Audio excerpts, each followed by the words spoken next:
Welcome to the deep dive. Today we're doing something a bit different, setting aside the usual, market data and research papers.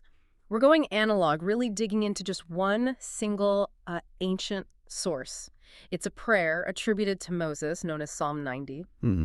And our goal isn't just to sort of read it. We want to pull out the core ideas it offers about time, life, and well-meaning. Right. This prayer, it's structured so brilliantly around this one central tension. It really sets the stage. What is that key conflict we're exploring today?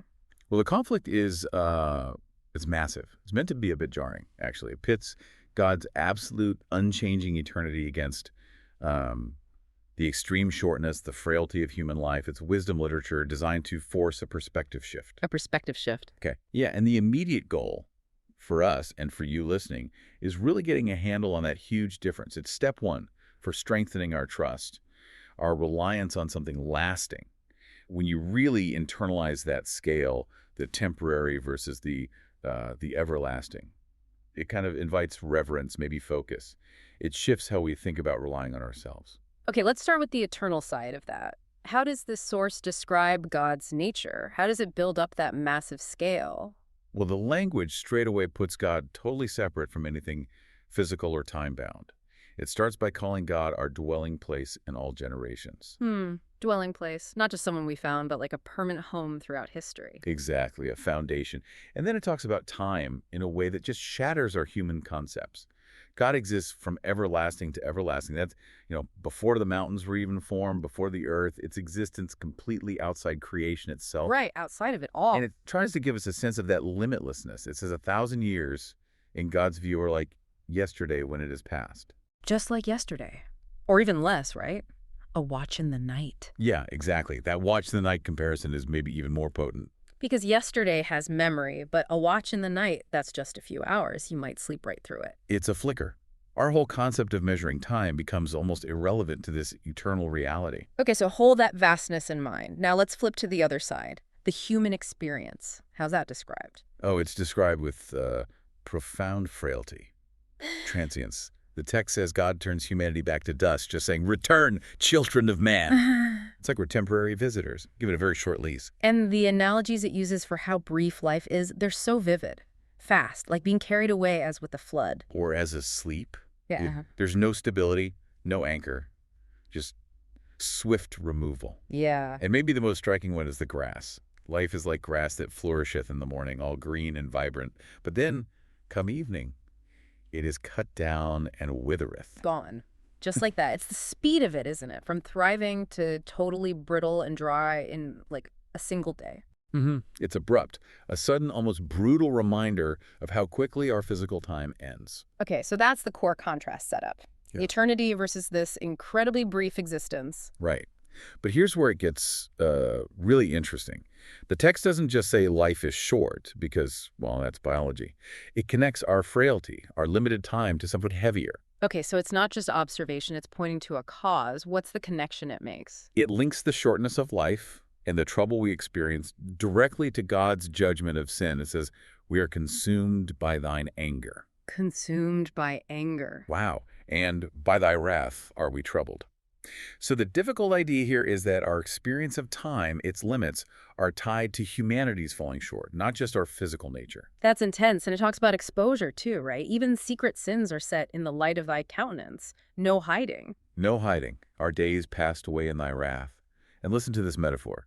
We spend our years as a tale that is told. A tale that is told, like a story that just ends. Exactly. It has a beginning, a middle, and then it's over. Finished. It conveys that sense of suddenness, maybe even incompleteness. And it even gives numbers, a typical lifespan. 70 years and 10, so 70. And if by reason of strength they be 80 years, 80. But even that extra strength is what? Fleeting. And not just fleeting, the text calls it labor and sorrow. Even the strong years are tough before we just fly away. Labor and sorrow. So it's challenging us then. Are we spending those 70, 80 years building something meaningful or just accumulating sorrow? That's the challenge. It connects the hard limits of life directly to consequence. Right. But this heavy recognition of mortality, it leads somewhere crucial, doesn't it? It pivots. Yes, absolutely. This is the anchor point. After laying out this almost crushing perspective, the immediate reaction isn't despair, it's a plea. Verse 12, So teach us to number our days, that we may apply our hearts unto wisdom. Teach us to number our days, so it's not just about counting them down. No, I think it's about understanding their value, their weight. If life is short and consequential, wisdom isn't just nice to have, it's urgent. It's about making the count meaningful, using the limits to get focus. Exactly. Intentionality. Clarity. Mhm. Because you know the story's ending soon, so you focus on what matters in the plot. Okay, so let's bring this home. What does this ancient wisdom mean for us now? Living in an age that seems obsessed with productivity, extending life, avoiding any thought of, well, the end. Well, it offers a really countercultural perspective on time, doesn't it? Yeah. Especially against modern anxiety. Yeah. Our culture pushes us to fill every second, right? To justify our existence through activity, which often leads to burnout. Yeah, definitely. This psalm reminds us, pretty forcefully, that our time is finite. It's defined by something much bigger than our to-do list. So if time is finite, how should that change our intention? What's the shift? The shift is towards aligning our limited time with core purpose, with faith, rather than just chasing external goals. Notice how the psalm then turns into this plea for mercy, for satisfaction. They ask God to satisfy us early with thy mercy. Satisfy us with mercy, not with success or long life. Right, so we can rejoice and be glad all our days.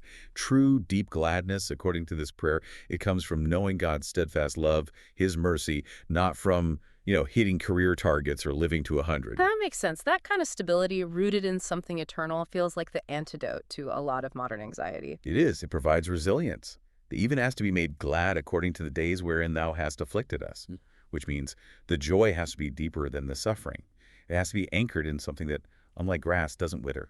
And what about legacy? Our work. We're always building things, creating online profiles, seeking impact. The psalm prays, establish thou the work of our hands upon us. How does that resonate now? Oh, it resonates hugely. It speaks directly to that deep human need for our lives, our efforts, to mean something beyond our own short span. If you know your life is like that tale that is told, fleeting, then you're driven to invest in work that actually lasts. Yeah. Something more than temporary success that's, here today, gone tomorrow. So building things like relationships, acts of kindness, passing on faith, things that ripple outwards. Exactly. Things that resist that grass-cut-down reality because their impact continues beyond our own 70 or 80 years. Yeah. That's the kind of established work it seems to point towards. Okay, so pulling it all together, embracing that life is short, even understanding the link to consequence isn't meant to crush us. Not at all. It's actually the motivation. Motivation to live wisely, joyfully, by anchoring our temporary days in God's eternal stability. And that's how it strengthens trust. You realize relying on your own fleeting strength is, well, it's futile. But relying on the everlasting, that's the only real security. So humility about our limits and honesty about our frailty, these aren't weaknesses. They're the foundation for meaning. Precisely. Recognizing our limits pushes us towards trust, towards relying on a love and mercy that doesn't fade. It's powerful stuff. But it's not just abstract knowledge, is it? It demands a response. If you truly believe your days are numbered and that this awareness should spark wisdom and intentional living, here's the question for you. How will you apply this information in your life?